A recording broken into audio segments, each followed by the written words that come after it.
ही bottle आहे ना, ही अर्ध्यापर्यंत भरून घ्यायची. तुमच्याकडे कुठलीही बॉटल असो, अर्ध्यापर्यंत भरून घ्या. हे आहेत सब्जेच्या बिया. उन्हाळा चालू झालाय, खूप गरमी पडायला लागली. मार्चच्या महिन्यात एवढं तपतंय, पुढे किती तपेल. मग ह्या सब्जेच्या बिया आहेत, ही अर्धी बॉटल मी भरते आहे.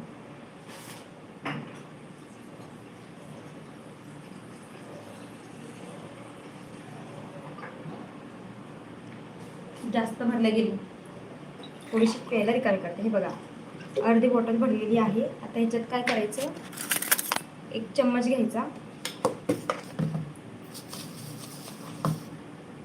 सब्जेच्या अशा अर्धा चम्मच, अर्ध्याच्या पेक्षा कमी चम्मच बिया आहेत ह्या बघा ह्या, आणि ह्या ह्याच्यात टाकायच्या. ओके, टाकल्या. त्यानंतर झाकण घ्यायचं लावून. तर अर्धी बॉटल याच्यासाठी भरली मी, कारण सब्जेच्या बिया फुलतात आणि त्या जास्त जागा घेतात. मग बॉटल आपली फुल नको व्हायला म्हणून. आणि असं चांगलं शेक करून घ्यायचं, छान छान छान. आणि अर्ध्या तासानंतर आपला अर्धा ग्लास पाणी घ्यायचं. ह्याच्यातले फक्त 2 सिप पाणी टाकायचं, म्हणजे त्याच्यातल्या बिया पडतात आणि ते पाणी प्यायचं. तुमच्या तब्येतीसाठी खूप चांगलं आहे. ह्या उन्हात हे नक्की करून बघा, तुमचं शरीर थंड राहील आणि तुम्ही हायड्रेटेड राहाल.